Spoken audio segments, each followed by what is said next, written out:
요즘 한 종교단체의 정치 활동 때문에 정말 말이 많죠. 그런데 오늘은요, 이 사건을 전혀 다른 각도에서 바라보는 아주 독특한 철학적 해석을 한번 파헤쳐 보려고 합니다. 단순한 스캔들 분석이 아니고요, 그 뒤에 숨겨진 어떤 거대한 계획이 있다는 주장인데, 과연 어떤 내용일지 지금부터 함께 알아보시죠. 자, 그래서 오늘 우리가 던져야 할 질문은 바로 이겁니다. 지금 우리가 보고 있는 이 모든 일이 그냥 흔하디 흔한 정치 스캔들일까요? 아니면 이 모든 게 사실은 보이지 않는 어떤 거대한, 뭐랄까, 우주적인 계획의 일부일까요? 한번 이 흥미로운 질문을 끝까지 따라가 보겠습니다. 자, 그럼 먼저 이 강연자가 주장하는 내용부터 차근차근 짚어봐야겠죠. 도대체 종교단체가 어떻게 그렇게 큰 정치적 힘을 가질 수 있게 되는 걸까요? 그 과정부터 한번 살펴보겠습니다. 이 강연자가 말하는 방식은 아주 명쾌해요. 일종의 공식 같은 건데요. 첫째, 일단 돈, 즉 경제력을 키웁니다. 둘째, 그 돈으로 조직의 덩치를 불리는 거죠. 셋째, 그렇게 커진 조직의 힘을 바탕으로 정치인들하고 줄을 대는 겁니다. 그리고 마지막으로 그들에게 재정적인 지원을 해주면서 영향력을 꽉 잡는다. 아주 체계적이지 않나요? 와, 이 주장이 어느 정도냐면요. 이 강연자는 이렇게까지 말합니다. 미국 대통령 중에 문선명 총재 도움 안 받고 된 사람이 한 명도 없다. 여당이든 야당이든. 이게 만약 사실이라면 정말 어마어마한 영향력인 거죠. 말 그대로 미국의 대통령을 만들 수 있을 정도의 힘이 있었다는 주장인 겁니다. 그런데 바로 여기서부터 문제가 시작됐다고 이 강연자는 지적해요. 창시자가 세상을 떠난 후에 조직이 원래의 목표였던 신도 교육 같은 건 뒤로 하고 계속해서 정치와 돈에만 집착했다는 겁니다. 바로 이 지점이 모든 문제의 시작이었다는 거죠. 그럼 그들이 말하는 원래의 사명이라는 건 대체 뭐였을까요? 자, 그럼 이제 이 단체가 처음 내걸었던 그 거대하고 원대한 미션이 뭔지 한번 들여다보겠습니다. 핵심은 피였습니다. 강연자에 따르면요. 5,000년 동안 묶여있던 이 피를 온 인류에게 뿌려서 섞는다. 피가 섞이면 통일된다. 이게 핵심 사상이었다는 거예요. 굉장히 독특하죠. 말 그대로 한국인의 피를 전 세계 사람들과 섞어서 혈연으로 하나의 인류 공동체를 만들겠다는 정말 스케일이 큰 계획이었던 겁니다. 그럼 이 계획을 어떻게 실행했을까요? 그냥 아무나 막 섞는 게 아니었어요. 아주 전략적이었죠. 첫째, 똑똑한 사람들, 그러니까 지식을 갖춘 인재들을 먼저 뽑고요. 둘째, 이들을 다른 나라 사람들과 국제 결혼을 시키는 겁니다. 그렇게 해서 소위 말하는 하늘의 혈통을 전 세계 곳곳으로 퍼뜨리려고 했다는 거죠. 하나의 거대한 글로벌 가족 네트워크를 만들려던 셈입니다. 자, 그런데 앞서 말했듯이 이 사명의 길을 잃어버렸잖아요. 그렇다면 지금 벌어지고 있는 이 모든 논란과 문제들은 어떻게 설명해야 할까요? 여기서 아주 흥미로운 개념이 등장합니다. 바로 우주적 정화 작업이라는 건데요.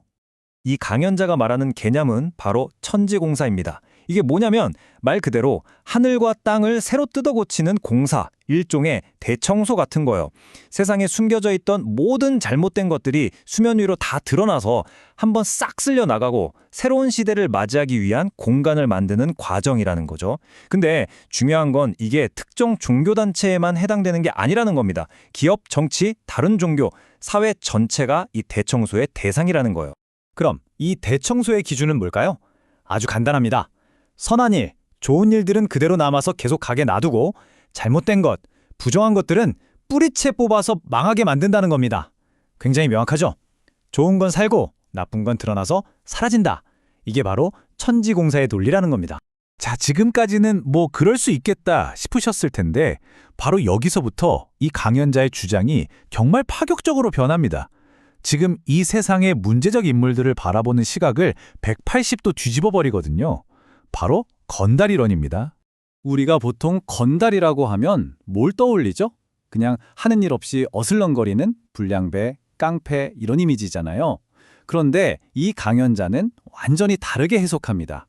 건달이란 하늘의 제자인데 엄청난 에너지를 가졌지만 아직 올바른 스승을 만나지 못해 방황하고 있는 존재라는 거예요. 그러니까 단순한 악인이 아니라 제대로 된 가르침만 받으면 세상을 이끌 수 있는 잠재력을 가진 사람들이라는 거죠. 자, 그럼 이 강연자가 말하는 건달은 구체적으로 누굴까요? 놀랍게도 정치인, 종교 지도자, 심지어 조직폭력배까지 다 포함됩니다. 우리가 보기엔 야심차고 부패한 정치인도 사실은 지혜가 필요한 지식인 건달이라는 거고요. 존경받는 종교 지도자 역시 진정한 현자가 되어야 할 종교 건달일 수 있다는 겁니다. 심지어 깡패들도 그냥 범죄자가 아니라 훈련받지 못했을 뿐 용기 있는 하늘의 일꾼이라는 거죠.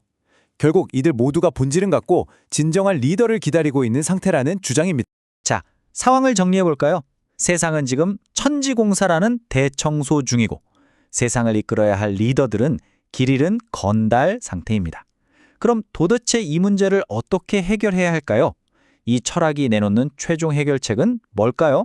이 강연자는 먼저 이렇게 진단합니다. 지금 세상은 어둡다. 이게 그냥 비유적인 표현이 아니에요. 이 어둠 때문에 전 세계에서 수많은 사람들이 실종되는데도 뉴스에조차 나오지 않는 끔찍한 일들이 벌어지고 있다는 겁니다. 세상이 캄캄하니까 이런 문제들이 그냥 묻혀버린다는 거죠. 그럼 이 어둠을 어떻게 밝힐 수 있을까요?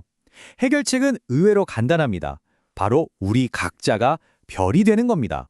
이제 더 이상 특정 조직이나 위대한 지도자에게 기댈 때가 아니라는 거예요. 해답은 바로 우리 한 사람 안에 있다는 거죠.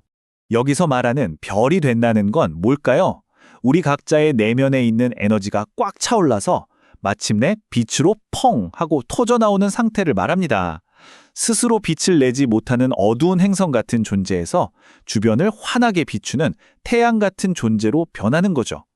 그러니까 궁극적인 목표는 우리 모두가 영적으로 각성해서 스스로 빛을 내는 존재가 되는 것, 바로 이겁니다. 그리고 강연자는 이 위대한 변화의 시작을 바로 우리, 대한민국 국민들이 해야 한다고 강조합니다. 대한민국의 국민들이 먼저 빛나는 별이 될 때 인류 전체의 사악한 기운을 몰아낼 수 있다. 이런 말로 마무리를 하는데요. 마치 전 세계를 위한 등대가 되어야 한다는 그런 사명감을 이야기하는 것 같습니다. 자, 이렇게 해서 한 종교단체의 논란에서 시작해서 우주적인 계획과 개인의 각성까지 정말 거대한 이야기를 따라와 봤습니다. 결국 이 모든 분석은 우리 각자에게 이런 질문을 던지는 것 같아요. 당신 안의 빛을 밝히기 위해 지금 무엇이 필요한가요? 복잡한 세상을 탓하기 전에 먼저 내 안의 불꽃을 어떻게 키울 것인지 한 번쯤 생각해 볼 만한 질문 아닐까요?